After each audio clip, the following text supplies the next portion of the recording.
That was Crazy in a Good Way by Viridia, and you are locked in right here to Get Up and Go Show 90.9. And right now, we have Jessica Jemmott, who, did I pronounce that right? Yes, you did. Okay, cool. Who wrote the book Simply Redeemed, and she is in the studio with us right now. How are you this morning? I am doing so well, Isaiah. Thank you so much for inviting me this morning. Hey, thank you for being here. Yeah, we're excited to have you. This is fun. So just start out by telling us kind of a little bit of your personal story and what inspired this book. Okay, well, first of all, to give you background, I am alum of Liberty University. Yeah. Actually, two-time alum. Okay. I received my bachelor's here as well as my master's degree. And I just can't believe how different and awesome campus is. Yeah. This is crazy. Yeah, I can't wait to get a tour. It's something else is going on. It's beautiful. So you all have something great here. But so that's a little bit about my background here at Liberty. But you know, this book really just came from obedience. You know, sometimes God will call you to do something and you're not automatically obedient. Mm-hmm. And it took some time, and he told me to do a women's Bible study. And to me, I was just like, how, Lord? I had so much going on, you know. I'm a mom, a wife, I have little ones. And he said, do a women's Bible study. And I said, okay, Lord, if this is what I'm supposed to do, I need you to provide the location, the women, and the word. And within a week, all of those things were answered. Oh, that's awesome. Wow. It was awesome. And then what I didn't realize, though, was that after we got the women together, I thought I would just go and get a book from the bookstore and say, okay, ladies, we're going to do this book. And he said, no, it's going to be you, me, and the word. Uh-huh. And it went from saying that to 6 weeks later, what became the Bible study became the book when he said, go and publish. Wow. Yeah. That's amazing. So when you were writing the book, how did you decide, you know, like, I mean, is it kind of like, did you go like chronologically, or is it like just different topics for different seasons of life? How did you really put it together, you know? So it's different topics, and at the time I didn't realize it was going to be a book. It was just Right. Every day I sat down at my computer with my Bible and just prayed about, okay, Lord, what am I supposed to say to the women today? And when you get to the end of it, it's 6 weeks, and each week is something different. And so you have 1 week about just really getting to know who God is, Mm-hmm. and really getting to understand what it means to be redeemed, what it means to be simply redeemed.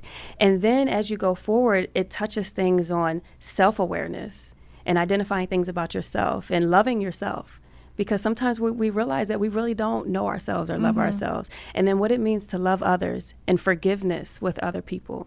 And then what it means to have that true relationship with God and total healing. And so you go through all of these weeks of these things, and it just showed me how he used my natural gifts as a counselor and someone who graduated with a psychology degree and put that into his word. And so someone quoted it and said, you know, for them, this was like a day at the spa for, you know, healing for their soul.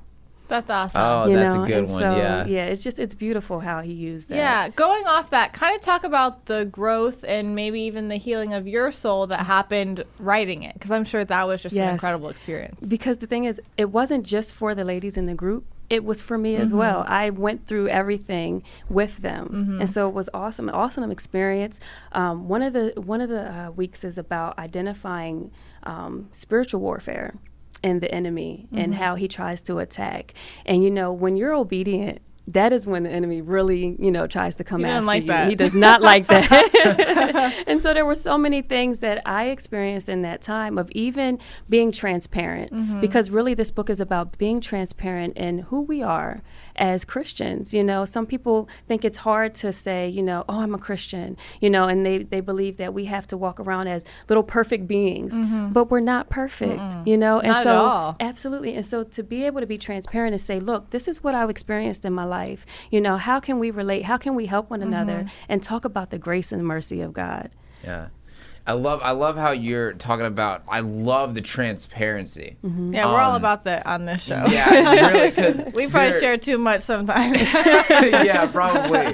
There are just a lot of people, I feel like, and you know, you get this anywhere you go, but some people, they kind of put on like the show, you know? Yeah, you know, I'm a great Christian and all this stuff. But really, it's so, the truth is so the opposite of that. You know what I mean? That, like you say in the book, we're redeemed. And so, yeah, I just love that transparent nature of the way that you know, did that. What was the hardest thing about writing the book, would you say? The hardest thing was, it was okay when it was a small group of women. And I said, okay, Lord, if I'm supposed to talk about that, that's fine. But when he said publish, I was like, wait, so that means anybody's going to hear my story?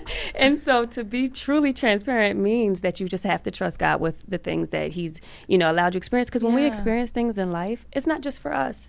It's for us to be able to encourage other people, and bring them, to the Lord. And so the hardest thing was to talk about some things in my upbringing, and that because of that, I went through an identity crisis when I was in college.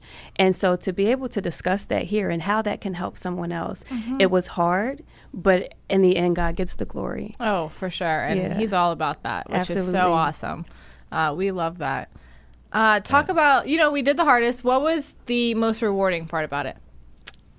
To be obedient and not know what it means. When you trust God and he calls you to do something and you don't always know what the other side of it is, but just to trust him and see. There's a song by Hillsong titled Oceans. Oh, that's one of my goodness, it's one of my favorite songs. It's and amazing. I actually quoted it here in this book. And, just to be able to say, Lord, I trust you, and I have the faith that whatever it is you have for me to do, I'm going to walk out on that water, not even knowing what's going to be on the other side. And that has been the most rewarding, to get glimpses, to sit here this morning and even have the opportunity to talk about it, all because just last January he said move. And so that has been the most rewarding. That's amazing. All right, we got to take a quick break. When we come back, we're going to get into just a couple different devotionals or maybe some topics that you really want to talk about from the book. But first, coming up right now, we've got Glow in the Dark by Family Force 5. Right now with Jessica Jemmott, the author of Simply Redeemed. We were just talking about, kind of how you wrote it and everything that went into that. So what were some of your favorite, what were some of the things about writing it, or some of the passages in the Bible that really resonated with you when you were writing it? So one of the scriptures, the book is titled Simply Redeemed, but the subtitle is Titus 3:3-5. And the interesting thing is, I don't ever remember coming across this passage. And when I was writing it and I came across this, I'm going to read it to you guys. Okay. It says, "At one time, we too were foolish, disobedient, deceived, and enslaved by all kinds of passions and pleasures. We lived in malice and envy, being hated and hating one another. But when the kindness and love of God, our Savior, appeared, he saved us, not because of righteous things we had done, but because of his mercy.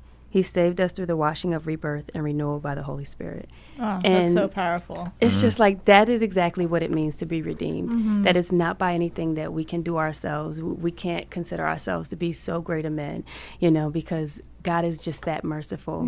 And that we were, once hateful and hating one another. And just imagine, hating God. Hating God, hating ourselves, envious of others, comparing ourselves to one another.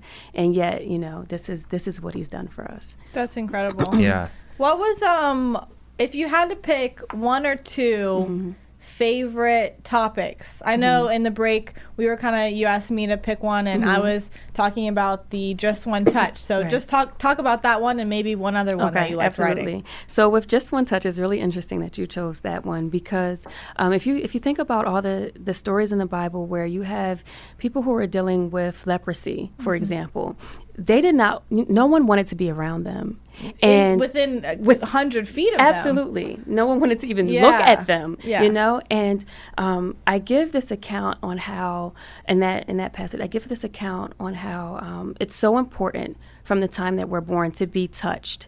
And there's this, there was this experiment done many years ago where there was a mechanical mother made out of terry cloth and a mother made out of wire. And the terry cloth mother only provided touch, but the wire mother provided for the baby monkeys food. And they showed that the monkeys always went to the one that was the terry cloth, even though they weren't getting food, because you need that touch. And so I go on to explain how you have, those that had leprosy who weren't being touched, or the woman who just wanted to touch the hem of his garment, and how important it was to be touched by the Lord. And so that's why, for me, that one stands out, because I ask in that passage, how gentle was just one touch from him, and how powerful was just one touch from him. and his hands surrendered themselves in prayer to God the Father. His hands modified crafts and changed the lives of many. A touch from his hands was sought with steadfast faith, and his hands were pierced and bruised for our iniquities. What would you do for just one touch? Yeah, that's incredible because that's something that you don't even really think about. You know, when you think about God, you don't think about how he touches your life and your soul, and you know, it's something that we just kind of glance over. You know, it's not really maybe touch your heart, but to feel completely, you know, overwhelmed by him is such an incredible thing. Absolutely. Yeah, I'll just go ahead and say it. One of the things about this book that I really, really like is that you're talking about things that aren't typically preached on a lot. And that's really, really cool. That's just really cool. It's really unique. It's great because a lot of these things that you're putting forth, you don't hear them preached on every Sunday morning. But, you know, to be able to have something like this where you can understand some of these things deeper is so crucial. Really is. Absolutely. Really is a crucial thing. What is one of the other ones that you really... There are so many. You know, there are so many I could talk about, but just because you said the word deeper, there's actually one title, Going Deeper, but because you said the word deeper, one of the things that I wrote about is called Behind the Curtain, and that really goes deep into what it meant for Jesus to die on the cross, what it means to truly be redeemed, and all of the events that happened around that moment that he was on the cross. And Behind the Curtain just explains the fact that, you know, there was the temple, and the priest, there was an appointed priest that had to go and atone for the sins of men. And there were two parts of the temple. There was the holy place and the Holy of Holies. And when he got to the Holy of Holies, only he, because he was appointed, could go into that area. Anybody else who went behind that curtain would be dead immediately, you know? And when Jesus died on the cross, that curtain, which was so thick and so tall, could not be broken or ripped by man. When he died on the cross, that curtain was ripped, that veil was ripped in half, which means we no longer needed that priest because here we have Christ. And we can go straight to him. And go straight to him. And so Behind the Curtain really stands out because, like you said, deeper. That passage, that day, because this is a daily devotional, so that day goes deep into the meaning of what it means to be, redeemed, and for Christ to die on the cross for our sins. That's so incredible. Wow. I'm definitely, we didn't really know much about, you or this book, but I was really excited to talk to you. And now that I have, I'm definitely going to buy it because it's just so, like he was saying, it's something that you don't hear every Sunday. And it's something that you need to hear, in my opinion. All these topics are so important. Yeah. And it's incredible. There's so many things I want to ask you. Like, there's there's so many topics we could get into, but we just don't have time today. But for everyone that does want to get in deeper with understanding, the book or reading it, how can they get in touch with you, and then how can they also, get the book? Oh, absolutely. So if you're actually here on campus or in the Lynchburg area, the Liberty University Bookstore offers the book, and we are having a book signing tomorrow, which is so awesome. We're going to have that here on campus. It starts at 11 a.m. Okay. Excuse me. And then if you want to be in contact with me, I'm on Facebook, Jessica Jemmott. I'm on Instagram at Simply Redeemed T335. Okay. And also you can go to my website, and it's simplyredeemedT335.com. And the book is also available on Amazon and BarnesandNobles.com. Okay. And it's not just for women. You were talking before. You talk about how it's, men can benefit from it too. Absolutely. So it started as a women's group in a devotional for women, and so it's written like I'm talking to my sister or my best friend, And the interesting part about it is my own husband and other men have reached out and said, I know this is for women, but thank you that you didn't stop me from getting it, because men are being, the Lord is just giving a rhema word to men as well through this book. That's so awesome. Well, I'm so excited to get it, and I'm great. sure some of the listeners are as well. So hopefully we'll see you tomorrow at your book signing. Absolutely, I'm excited. If you want to check that out, it's going to be right here at the bookstore on Liberty's campus, and then just say the time one more time so everybody can get that. Yeah, it starts at 11 o'clock, and so we don't have an end time right now because they're expecting so many people to come out. So come on out, guys. Yeah. So that'll be at 11. Thank you so much for coming on the show. Absolutely. Thank you for being here. And thank you for all of the work that I'm sure went into writing the book. Only God, thank you. Yeah.